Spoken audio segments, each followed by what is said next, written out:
Welcome to a more just and merciful world. I'm Kathy Humphrey, president of Carlow University. On this podcast, we talk to leaders, teachers, artists, scientists, and historians from around the globe to explore how to bring more justice and mercy in our own world. Today, we are very fortunate to have with us Rob Cherry. Rob is a known face around the city of Pittsburgh. Although, Rob, you haven't been here that long, right? You were in Wisconsin for a long time. Is that right? That's correct. I was born and raised in Milwaukee, Wisconsin, and I've been here almost 5 years. 5? Has it been 5 years? Yes. Wow, time's just flying, right? And so Rob is the CEO for Workforce Development, and a topic that I think I hear the term workforce development every single day somewhere. What made that topic so hot? Yeah, it's a great question. I hear it every day too. I think what makes it such a hot topic is that there are such, really tight labor constraints right now.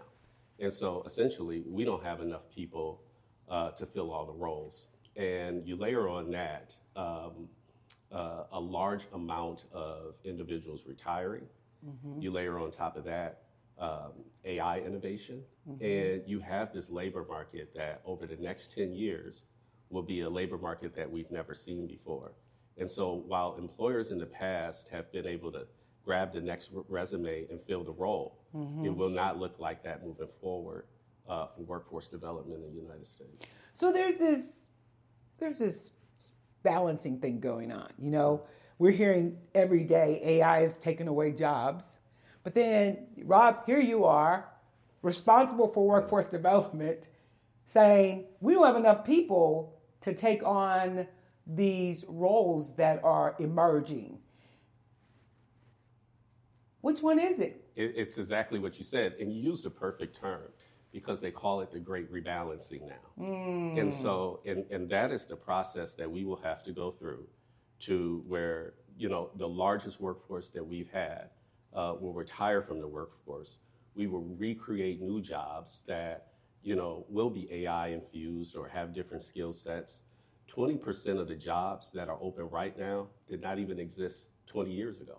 Wow. And so we will continue to see that rapidly change over the next 10 years as, skills, different skills will be needed, different technological skills, different digital skills will be needed to do jobs. Mm-hmm. But it can also create opportunities for, new jobs to be created and new opportunities for people with different skills. How are these new jobs being created? Who's coming up with them, right?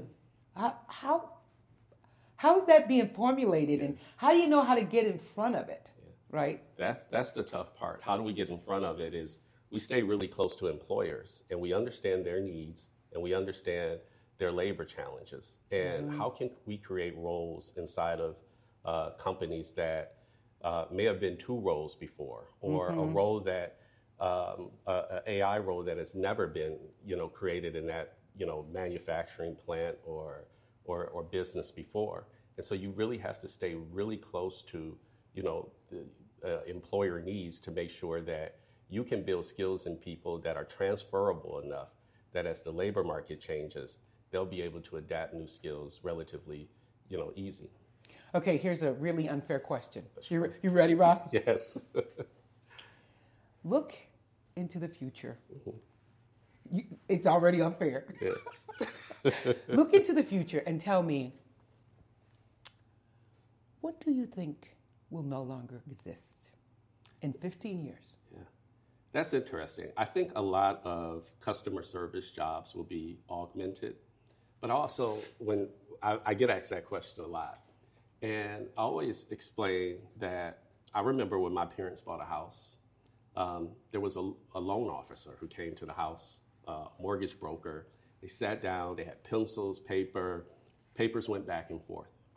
Now, you go 30, 40 years later, when I buy a house, there's still a loan officer, but you put your information in a portal, and it automates what that loan officer did 30, 40 years ago, in an amount of 24 hours.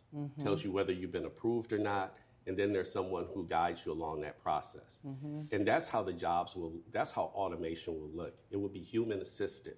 And so many of the jobs will look the same, but the rate at which they can produce will be a lot faster, and will have some type of automation and some human attached to it. Yeah, I just bought a new car, and I didn't handle one piece of paper, right? Everything I signed was on a pad on a desk, and but I still had to deal with the business manager, right? But he was swiping as opposed to me turning pages. So I do think that's probably an interesting way to look at what we will be doing more in the future in regards to this workforce development. As we prepare, all of us prepare for the future, talk to me a little bit about what you think the expectation of AI use will be for this generation of students. Yeah, I think that it will be integrated into everything that they do. And what we see in the workforce right now is that there's some folks who use it a lot. There's some folks who can kind of play around with it, know how to get on the portal and ask it questions. I think our biggest social risk are the folks who aren't using it at all. And between them and the people who are using it a little bit. And so we try to stay focused on that too, and not just worry so much about how the employer is using AI, but we worry about who's not using it, and how can we get them exposed to it so that they're not left behind. And we've seen digital divides before. We've seen what happens when technology advances quickly, and then communities get left behind because they don't have access to it. And so if you heard that a faculty member was saying to their students, do not use AI, what do you think about that? Yeah, I would tell them that they're going to need it. And many people have different opinions about what AI is, the environmental concerns, things like that. And I think that those are very, good concerns to have. I think there's a lot to be worked out in regards to how this innovation will be used in the future, how it will be powered in the future. But I do know that it is moving rapidly, and we cannot put our heads in the sand on it. We have to expose, our young people, our students to it, so they know how to excel in this new world, that it will be very integrated in many roles in the future. And do you see pathways? I'm concerned about the digital divide again as well, in many, many ways, because I think this time it's not just about those who are economically challenged. It's about those who don't see the need to come along. Again, how do we inspire both sides? Yeah, I think that there's some folks who won't need it. They are either at points in their career, or they do specific jobs, and they may not need AI, and they may use it in their personal lives, but they may never use it in their work. I think that what we're seeing is that companies are adopting AI. And so every year, 70% of the skills needed for a job, we're seeing a 70% increase in AI skills that are needed for a particular job. And so this will happen year over year as we see adoption grow. And so, it's something that would definitely be needed, and we're looking at it really closely. So when we think about workforce development, let me stay with AI for a second, because there's definitely some concerns, right? There's definitely, I think the governor brought up some concerns about how children are using it in ways that could be harmful, especially in regards to allowing AI to be their friend, or allowing AI to be their psychologist. Right. there are some things that I think we as a community have to be concerned about in how we execute with this newfound technology. But on the flip hand side, the speed of work is changing. And what the employer is expecting, I think what you're saying to us is what the employer is expecting from their employees now is going to be different in light of the fact that this capability is there. Yeah. Right. I always liken it to for my generation of people when the calculator came out. Right. People used to say, nobody's going to be able to count, and there's a lot of truth to that today. That people don't count in their head well today because they don't have to. Right. And so, is it good? Is it not good? Well, if you can't get near your phone, it's a bad thing, but. But if you can get near your phone, I guess that necessity is not really there. So so now we have something called workforce development grants, federal grants that students can get access to. What's your thoughts about that movement in that direction? I think Workforce Pell is something that is fantastic. I think any opportunity that we can give a young person or a person looking to upskill, an opportunity to get back into some type of skills training, to get into schools, to make sure that they can earn a higher wage, provide for their family is a fantastic thing. And the fact that we will be able to do it for more credentials is a wonderful thing also. Not everyone needs a 4-year degree to do a particular job. Shame on you. I want everyone to be lifelong learners. But I'm in agreement with that. But I also think that opens doors for higher learning institutions also to get connected to business to facilitate those also. And so there's a lot of different jobs, a lot of different skill sets will be needed. I think what is important for the workforce when it comes to skills training is that the ecosystem is nimble enough that people can come in at a certain level and keep scaffolding up. And as many scaffolds as we can make, it makes that journey easier for people. Yeah, and I couldn't agree. I mean, I really agree with you that everybody does not need a 4-year degree. I can say that today. I'm not sure I'm going to be able to say that in the future because of the speed and the rate of technology. Where are you going to learn it, right? And so I think even that tide is turning a bit and potentially could be the difference between the haves and the have-nots once again. And because there's so much language about everybody doesn't need a 4-year degree, right? Does a whole generation fall behind and end up not being where they could have been had they had what a 4-year degree provides? Because, no matter what you say, what a 4-year degree should do is provide you opportunity to develop your critical thinking skills. Right. It should provide you opportunity to become much more eloquent verbally. It should help you to be a better use of information. And that is what I'm concerned about for the future, because information, we no longer need to have all this information in our head. That's not why you need a 4-year degree anymore. We are in a point where we have to have an ability to execute on large amounts of data. Oh, yeah. Where do you learn that?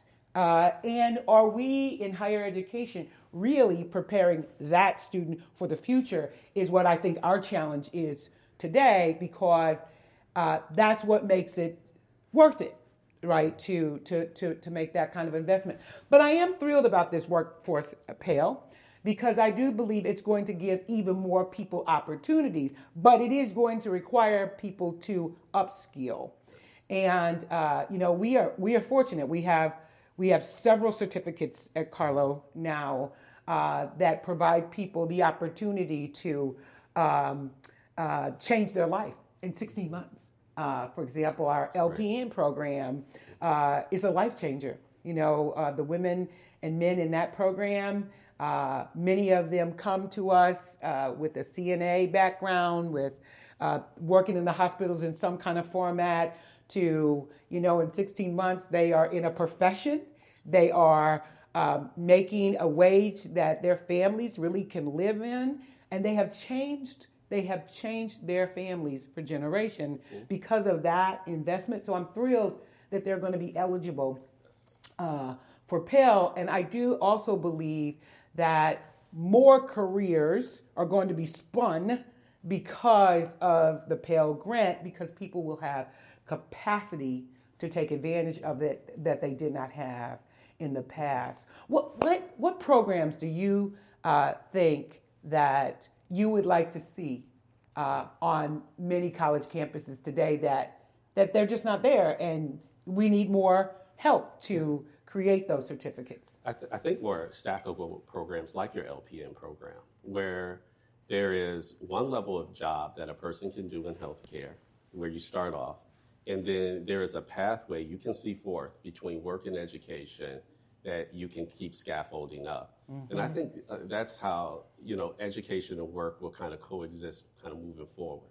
And so when you look at credentials versus college degrees, I mean, the evidence that a college degree will make you a more sustainable worker is still very hard evidence. Mm-hmm. The degree into which people get there, I think, is the opportunity that we really have in front of us to make sure that we break down the steps enough that they are really attainable for people. They are attainable for people with families. Mm-hmm. They're attainable for young people. And then any model that has built in a earn while you learn model as you go through that process gives people an economic floor to be able to essentially survive and provide for themselves as they get that education. Mm-hmm. And I think a lot of programs we have to start thinking of programs like that. Mm-hmm. We also have to think about that in the K through 12 education system also. Mm-hmm. How do we really prepare people to fill the jobs of the future? And I think that has a big part of that will be bringing regional employers together with education partners and getting more specific about how we can get people there faster, and getting curriculum built in a way that is laser focused on the skills for those particular companies in that area or in that particular profession. And that's what I see that LPN program that you have doing. Mm-hmm. Are there certificates out there that you think there needs to be more programs like this because we need to provide more people opportunities? We just don't have enough X programs. Yeah, I think I would say we need a lot more certificate programs in healthcare. There's, healthcare is a mini city, and there is such a incumbent worker strategy that can be built in healthcare. Mm-hmm. I think a lot more certificate programs in manufacturing also that lead into robotics, more 4-year robotics programs. And so I think if you start at the top of a lot of careers that are, 4-year degrees that are innovative, and you build backwards. And roll back. And really build, clear pathways into those programs, more people will see that as an attainable way to go about it. And so what you will see, I think, is more an individual who works in a factory now saying, wow, there's an actual pathway to a robotics job. So here's another interesting part about this discussion. Oftentimes when we think about workforce development, we're thinking about young people. But here's the reality, is that this is a discussion that includes everybody. And when I say everybody, I'm not just talking about people who are in mid-career. I'm talking about people who are retired. Retired people are coming back to the workforce as well. So how do you see this multi-generational movement affecting the workforce? Yeah, I think it's a good thing. Anytime, one, for 2 reasons. I think that there is purpose in work. And if someone who is older or retired feels that they can, find purpose in that, they should do that. I think there's also a great teaching mechanism and legacy mechanism in that also. The divide between younger workers and older workers working in the same space, multi-generational workplaces, I think are the most healthiest workplaces where people can learn from one another. I think it's a great value for older people to learn from younger people. I think it is a great value for, younger people to learn from older workers also, and have those all together in one company or one place or one office is a great thing to have. Yeah. Rob, what do you hope to accomplish with the work that you do every day? Yeah. I think that if there's one thing that I want to accomplish is for individuals to understand, no matter where you come from, no matter what's in front of you, what barriers you may have, that there is an opportunity to move forward in life, to have hope about what you can become, to dream, all of those things, where you are in your place. That's what workforce development means to me. It really is a movement of hope for moving people to something that they can dream about or aspire to be. It's really important for people to know that they can do that. And that's really at the essence of what we hope that our students will be engaged with as well, because you can only create a more just and merciful world if you have hope, and if you're willing to dream of a better tomorrow. And I think the work that you are doing is really inspiring that hope and really helping to aid people in their ability to think about who they are and what they have the capacity to do, and how important that is just in a general life. And I agree with you that work can provide incredible purpose, and it does for me. And I'm grateful for that. And my hope is that, I say to our students all the time, my hope is that you're not just successful, but that you play a significant role in our community. Right. And playing that significant role is what indeed changes the world, is what indeed brings more justice, and what indeed brings us around to a much better world for all. Thank you for the work that you do every day, for the investment that you are making in Pittsburgh. And hey, I'm sure we're much warmer here than Milwaukee. You are. Not this week, but you are. Thanks, Rob. Thank you.